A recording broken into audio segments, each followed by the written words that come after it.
जी, अस्सलाम वालेकुम। मेरा नाम साकिब ज़फ़र है और आप देख रहे हैं साकी टेक्निकल। साकी टेक्निकल में आज हमारी ये 15 वीडियो है। हम आज एक प्रोजेक्ट पे काम कर रहे हैं लाइक अलीबाबा, फ्लिपकार्ट। आज की वीडियो में हम देखेंगे कि हम लॉग आउट बटन पे कैसे काम कर सकते हैं। हम उसमें एक फ़ंक्शन ऐड करेंगे, जिसपे हम क्लिक करें और हमारा लोकल स्टोरेज से एक तो डाटा रिमूव हो जाए, यानी कि क्लियर हो जाए। दूसरा हम रीडायरेक्ट करके हमारे पास अगर लॉग आउट करते हैं तो रजिस्ट्रेशन स्क्रीन आ जाए। कोड आपको मैं गिटहब पे अपलोड कर दूँगा, आप वहाँ से डाउनलोड कर सकते हैं। मैं लिंक आपको डिस्क्रिप्शन बॉक्स में दे देता हूँ। चलिए आइए कोड में चलते हैं। सिंपल आपने कोड में जाना है, हेडर की स्क्रीन में जाना है। हेडर की स्क्रीन में सिंपल आपने एक फंक्शन बनाना है। फंक्शन का नाम हम रख लेते हैं कॉन्स्ट लॉग आउट ही रख लेते हैं। लॉग आउट इक्वल टू हम एक कॉल बैक फंक्शन, इसमें हमने नेट करवाना है। सबसे पहले तो हमने चीज़ देखनी है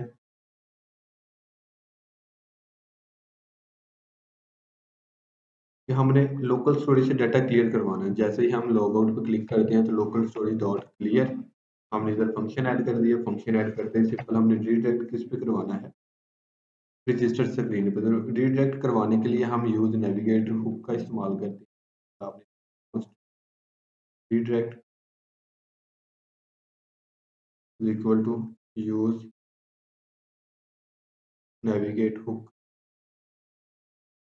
इसका इस्तेमाल कर लेना है।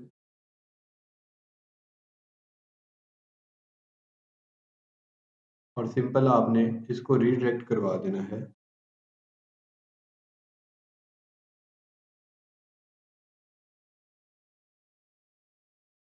रजिस्टर की स्क्रीन पे।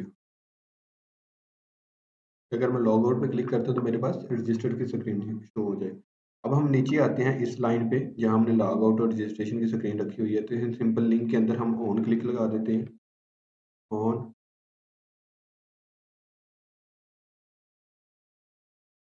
क्लिक,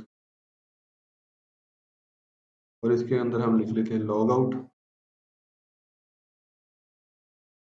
और हमने इसको टू कर देना है registration,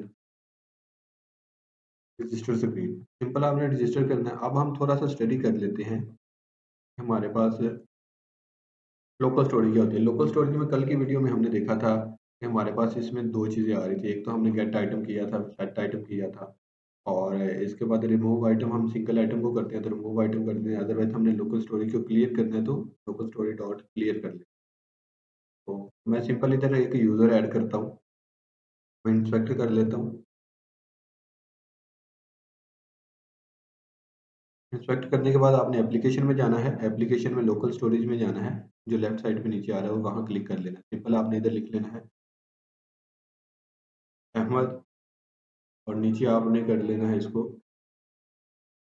Ahmad at the rate gmail.com, और पासवर्ड आप कुछ भी रख लें। तो जैसे ही इसको रजिस्टर करता हूँ तो मेरे पास लोकल स्टोरेज में ये डाटा आ गया है। तो मेरे पास ये डाटा आ गया। जैसे ही मैं रजिस्टर स्क्रीन पर क्लिक करता हूँ तो मेरे पास ये यहाँ लॉग आउट बटन शो हो जाएगा जो हेडर में। ये क्लिक करता हूँ, मेरे पास लॉग आउट बटन शो हो गया हुआ है।